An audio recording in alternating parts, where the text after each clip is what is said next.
Hello, my witchy and crafty friends. This is 𝗫𝗫𝗃𝗃.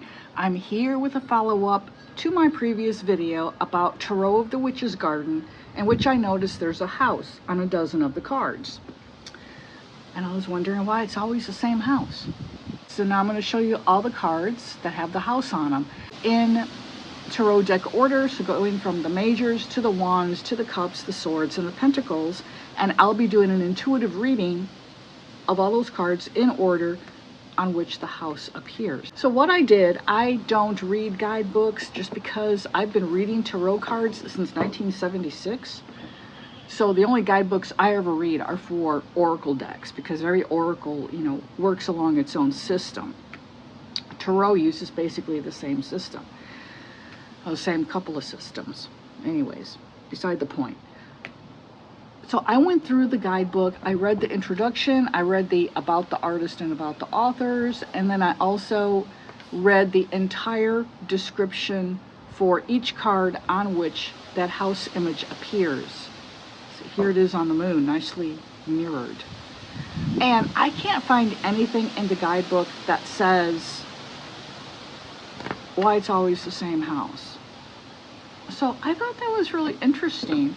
And furthermore, in going through the deck again, I found a few other cards that have that house depicted. So here we have the first card, and this is Temperance. And then we have the moon, which you saw in the guidebook, in which the house is a reflection of itself. And then we have the house again in the background of the Judgment card. Here it is on the Ace of Wands, the Four of Wands, and the Ten of Wands. Moving on to the Cup suit, we have it on the Five of Cups. The Seven of Cups, which I show in the previous video, is inside that house. Not only that, but let me find the Ace of Wands here right quick. This woman is seated, was it on the Ace? I don't know where else you can see it better. I was trying to see that top window of the house. She's seated right inside that upstairs room with that arched window. And that is the Seven of Cups. So she's inside here, inside that house. Not only that, but if you look at her face, and you go back to the Four of Wands,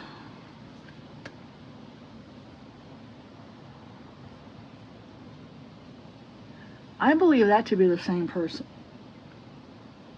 So here she is outside her home celebrating what looks to be her marriage to this man here. And then here she is sometime later, the married woman inside her home,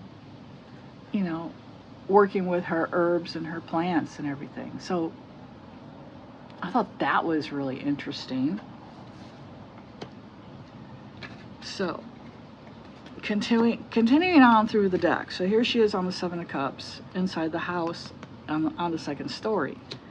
Then we have the same house appear in the background on the Eight of Cups. Here it is on the Ten of Cups. Here it is on the Ace of Swords.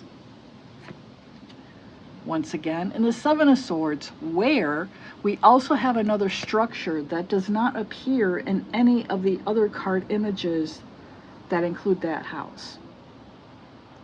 Interesting. And we have the Ace of Pentacles. This is where you can see that second story when window is arched. So like on the Seven of Cups, she's inside that second story. And then we have it here in the background on the Nine of Pentacles. For a total of 1, 2, 3, 4, 5, 6, 7, 8, 9, 10, 11, 12. I found a dozen the first time I went through the deck. 13, 14 cards. So now what I'm going to do, which I thought would be interesting, is I'm just going to fan them out here and link them together in a reading and just pretend that a client received these cards in the order in which I am laying them out here. And I will pan out a little bit because I'm already running out of room. And I'll be holding them up to the camera so you can get a better view, just like I do for my weekly readings and what I do in readings for my clients that all arrive in the same video format you see here.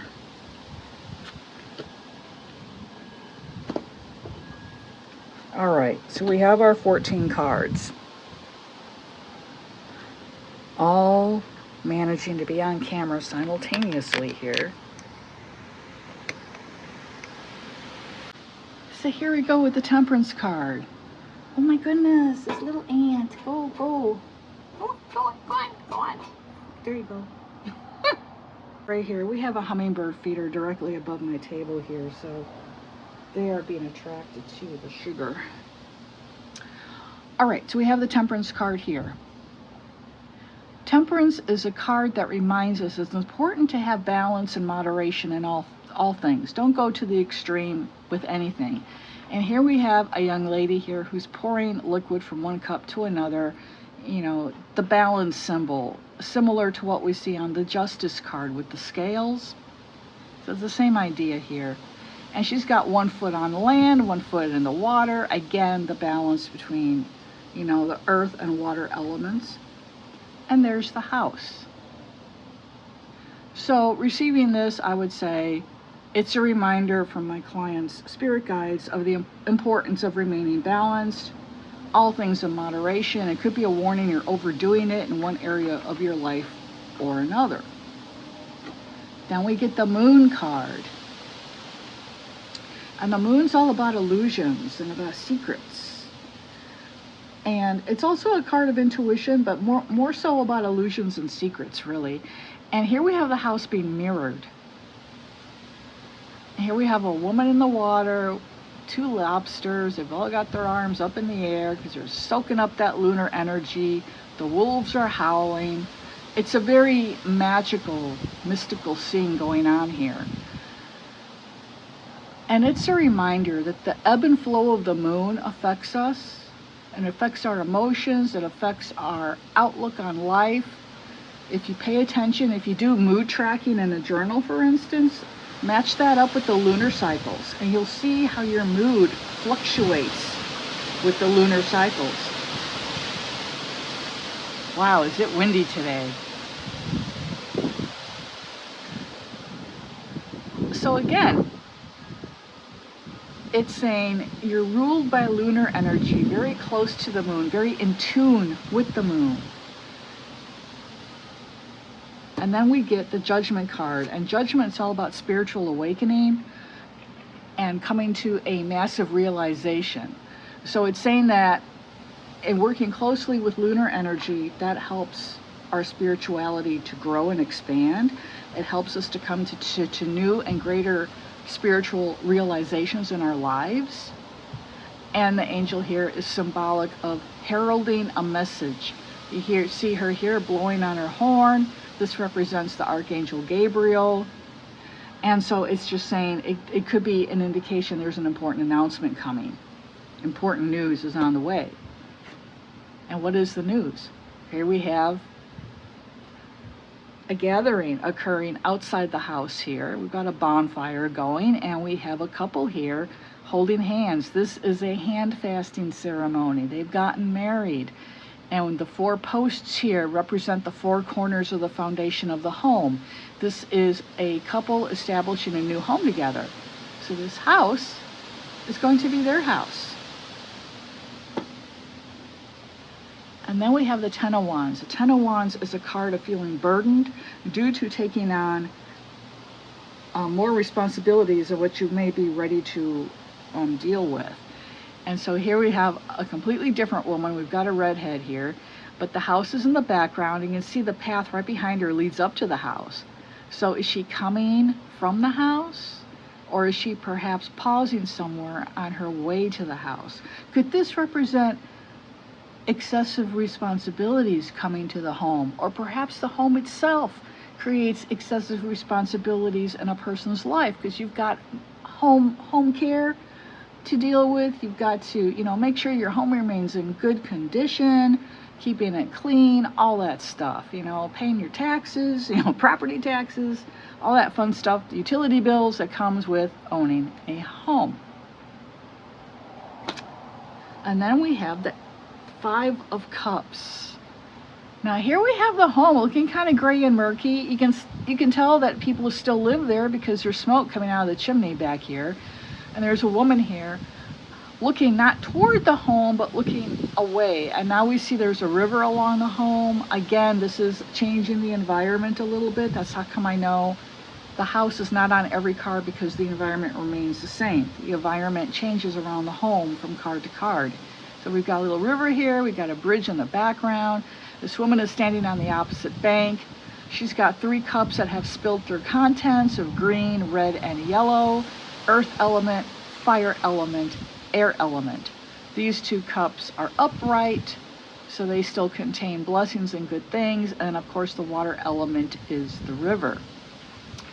And she's looking away, and it's like she's dropped these cups because she is focused on something else.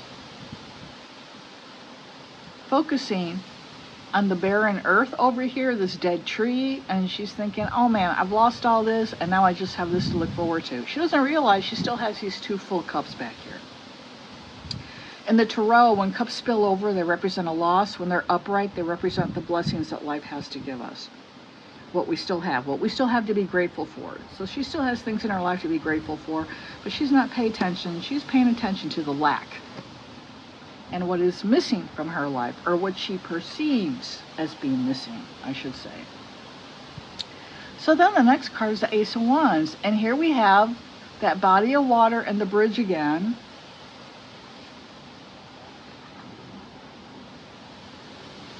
Just like on the 5 of Cups. And I realize too, I've just read these out of order, but I'm going to leave them because evidently there's a message in there somewhere.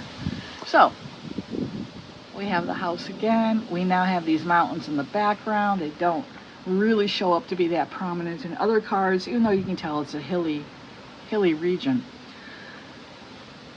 And the Ace is here offering you a boon, offering you a wish. And the Ace of Wands is the card of creativity and of new ideas and new ways of doing things occurring to you. You just have to remain alert for the guidance that's coming. Okay? And then we have the 7 of Cups, getting back to the cup suit now that that Ace of Wands has been taken care of and is out of order. And here we have the woman seated inside the house. Now, if you look at the Ace of Wands, you can see that 2nd story window has an arch. There it is, she's inside the house. Same woman, I believe, that is depicted on the 4 of Wands. I just think that's just so cool. Okay, I had to edit out a little bit. I had a massive coughing fit. So is this the same woman on the 5 of Cups? I don't know. And the 8 of Cups? I don't know. It's definitely the same environment. So here we have the 3 of Cups spilled with just 2 upright. Over here, we have 8 upright cups. She, or he, can't really tell here, is focused elsewhere. This card represents leaving a very secure, cushy environment for the unknown. Because what you have here is not living up to your expectations, or it could be a situation of where, yeah, things are really great here, but I'm feeling stifled. I'm feeling like I'm being held back. And so they go off to newer horizons in order to expand their horizons. Oh, there go the cards. Hang on.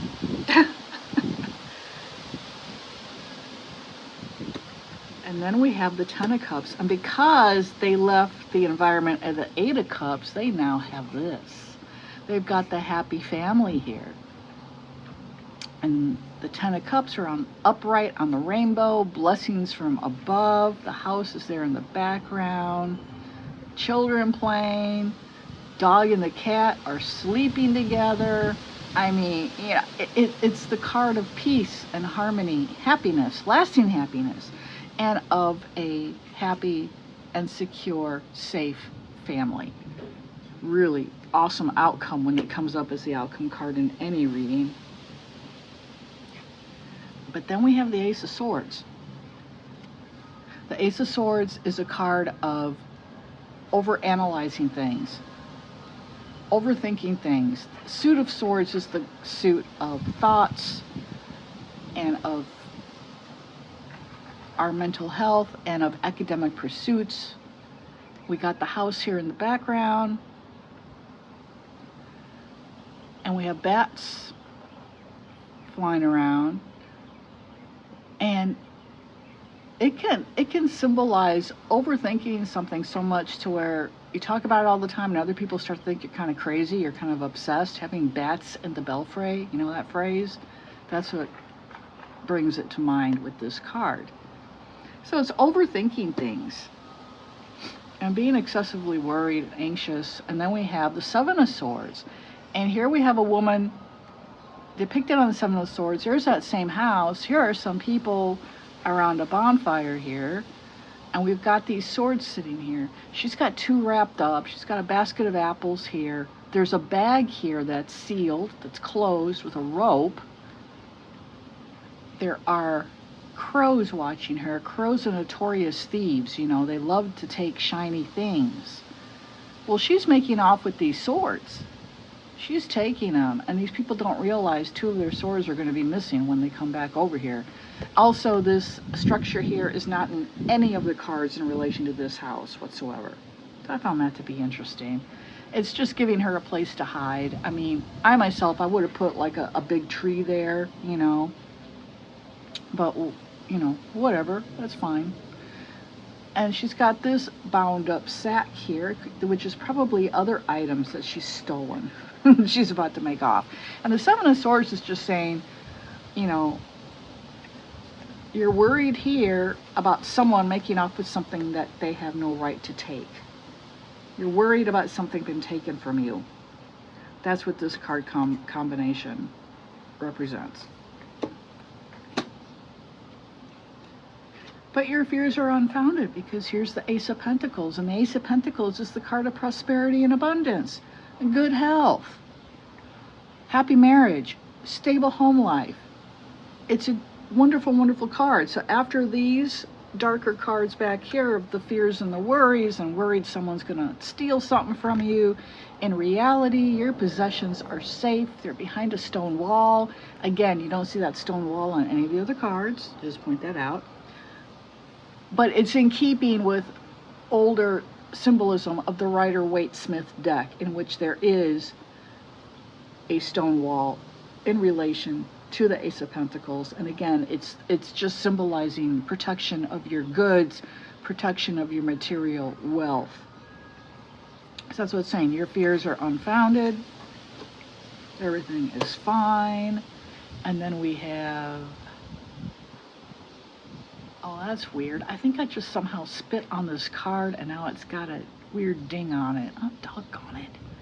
Anyways, Nine of Pentacles. The nines represent completion. And so here she has her 9 pentacles, all nice and shiny. One's on her belt. Pentacles represent wealth. They represent accomplishments. She's in a grape vineyard. She's got her barrel of wine here. She's tasting her wine. She has a book in one hand, a falcon on the other. In medieval times, from which much of the imagery of the tarot deck comes from, books and birds of prey were the primary symbols of a wealthy person. Very few people could afford a book, because books, prior to the invention of the Gutenberg press, were handwritten. The Bible was handwritten from cover to cover many, many, many times before the press was invented. Birds of prey only belonged to the wealthy, who used them for hunting. And usually in medieval times, the poor had very limited lands on which they could hunt for their own food, because the lord and the lady owned the rest of the land. You hunt on their land, you're going to get either a hand cut off, an eye put out, or worse, get it killed for poaching. Because they own the land, they therefore own the animals that live on the land. So here this woman has her book, her falcon, her vineyard, her wine, very wealthy, very well taken care of, and there's the house in the background saying you're going to live a very cushy life.